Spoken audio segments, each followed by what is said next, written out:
ਬਿਸਮਿਲ੍ਲਾਹਿਰਰਹਿਮਾਨਿਰਰਹੀਮ अस्सलाम वालेकुम। ਭਰਾ ਆਂਦਾ ਕਿ ਅਫਸੋਸ ਹੈ ਕਿ ਇਸ ਮੁਲਕ ਦੀਆਂ ਬੁਨਿਆਦਾਂ 'ਚ ਝੂਠ ਮਿਲਿਆ ਹੈ ਅਤੇ ਬੜੀ ਪੈਸੀਮਿਸਟ ਅਪਰੋਚ ਹੈ। ਹਕੀਕਤ ਹੈ ਕਿ ਮੁਲਕ 'ਚ ਕਮ ਅਜ਼ ਕਮ ਸਾਡੀ ਜ਼ਿੰਦਗੀ 'ਚ ਬਦਲਾਅ ਵੱਡੇ ਲੈਵਲ 'ਤੇ ਨਹੀਂ ਨਜ਼ਰ ਆ ਰਿਹਾ। ਪਹਿਲੀ ਤਾਂ ਗੱਲ ਹੈ ਕਿ ਅਫਸੋਸ ਵਾਲੀ ਕੋਈ ਗੱਲ ਨਹੀਂ, ਦੁਨੀਆ ਦੇ ਹਰ ਮੁਲਕ ਦੀ ਬੁਨਿਆਦ ਦੇ ਵਿੱਚ ਝੂਠ ਹੈ, ਕਿਉਂਕਿ ਦੁਨੀਆ ਦੇ ਮੁਲਕ ਹੈ ਹੀ ਨਹੀਂ ਸਨ, ਮੁਲਕ ਬਣਾਏ ਗਏ ਨੇ ਪਿਛਲੇ 100 ਸਾਲ ਤੋਂ। ਇੰਡੀਆ ਨਾਂ ਦਾ ਦੁਨੀਆ 'ਤੇ ਕੋਈ ਮੁਲਕ ਨਹੀਂ ਸੀ, ਅੱਜ ਵੀ ਉੱਥੇ ਕੋਈ 1500 ਜ਼ਬਾਨਾਂ ਬੋਲੀਆਂ ਜਾਂਦੀਆਂ ਨੇ, 1500 ਨਸਲਾਂ ਰਹਿੰਦੀਆਂ ਨੇ, ਲੇਕਿਨ ਇੰਡੀਆ ਵਾਲਿਆਂ ਨੇ ਦੱਸਿਆ ਕਿ ਭਾਰਤ ਮਾਤਾ ਸ਼ੁਰੂ ਦੀ ਹੈ। ਅਮਰੀਕਾ ਨਾਂ ਦਾ ਕੋਈ ਮੁਲਕ ਨਹੀਂ ਸੀ, ਉਹਨਾਂ ਨੇ ਅਸੀਂ ਐਕਸੈਪਸ਼ਨਲਿਸਟ ਹਾਂ, ਅਮਰੀਕਾ ਐਕਸੈਪਸ਼ਨਲਿਸਟ ਹੈ, ਮੈਨੀਫੈਸਟ ਡੈਸਟਨੀ, ਮਤਲਬ ਝੂਠੇ ਫਲਸਫੇ ਘੜ ਕੇ ਮੁਲਕ ਬਣਾਏ ਜਾਂਦੇ ਨੇ। ਲੇਕਿਨ ਇਹ ਜਿਹੜਾ ਨਾ ਸਿਰਫ ਪਾਕਿਸਤਾਨ ਦੀ ਤਹਿਸੀਸ ਨਹੀਂ ਹੈ, ਲੇਕਿਨ ਹਰ ਕੌਮ ਦਾ ਕੋਈ ਨਾ ਕੋਈ ਇਹ ਜਿਹੜਾ ਨਾ ਹਿਸਟੋਰੀਕਲ ਵਜੂਦ ਹੁੰਦਾ ਹੈ, ਜਿਹਦੇ ਬੁਨਿਆਦ 'ਤੇ ਤੁਸੀਂ ਬਾਕੀ ਕੌਮ ਨੂੰ ਜੋੜ ਕੇ ਇੱਕ ਸਿਮਤ ਤਯਨ ਕਰਨੀ ਹੁੰਦੀ ਹੈ।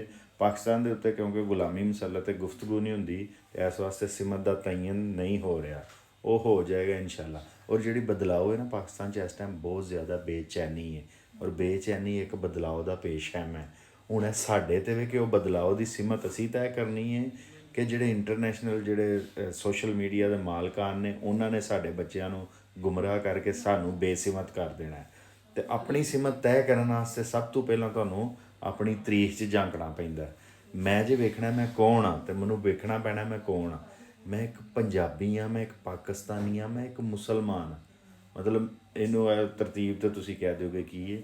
ਮੈਨੂੰ ਪੰਜਾਬ ਦੀ ਤਾਰੀਖ ਵੀ ਪੜ੍ਹਨੀ ਪੈਣੀ ਹੈ, ਪਾਕਿਸਤਾਨ ਦੀ, ਇੰਡੀਆ ਦੀ ਵੀ, ਇਸਲਾਮ ਦੀ ਵੀ, ਜਦੀਦ ਯੂਰਪ ਦੀ ਜਾਂ ਆਲੇ ਦੁਆਲੇ ਦੀ ਦੁਨੀਆ ਦੀ ਤਾਰੀਖ ਪੜ੍ਹਨੀ ਪੈਣੀ ਹੈ।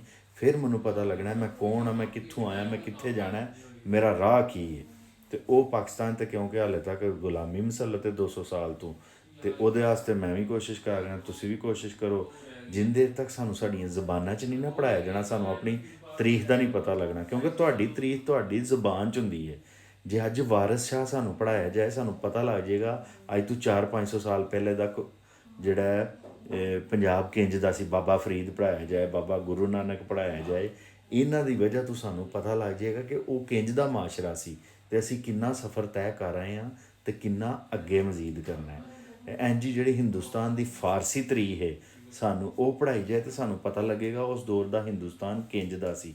ਕਿਉਂਕਿ ਇੱਥੇ ਤਰਾਜਮ ਨਹੀਂ ਹੋ ਰਿਹਾ, ਇਸ ਵਜ੍ਹਾ ਤੋਂ ਨੌਜਵਾਨ ਗੁੰਮਰਾਹ ਨੇ ਔਰ ਨੌਜਵਾਨਾਂ ਨੂੰ ਕੋਈ ਰਾਹ ਨਹੀਂ ਨਜ਼ਰ ਹੁੰਦਾ। ਲੇਕਿਨ ਜਿਹੜੇ ਬੰਦੇ ਵੀ ਤਾਰੀਖ ਦੇ ਤਾਲਬ ਇਲਮ ਨੇ, ਉਹਨਾਂ ਨੂੰ ਪਤਾ ਹੈ ਕਿ ਆਪਣੀ ਤਾਰੀਖ ਫੋਲਣ ਦੇ ਨਾਲ ਹੀ ਤੁਹਾਨੂੰ ਆਪਣੇ ਮੁਸਤਕਬਲ ਦਾ ਰਾਹ ਨਜ਼ਰ ਆਉਂਦਾ।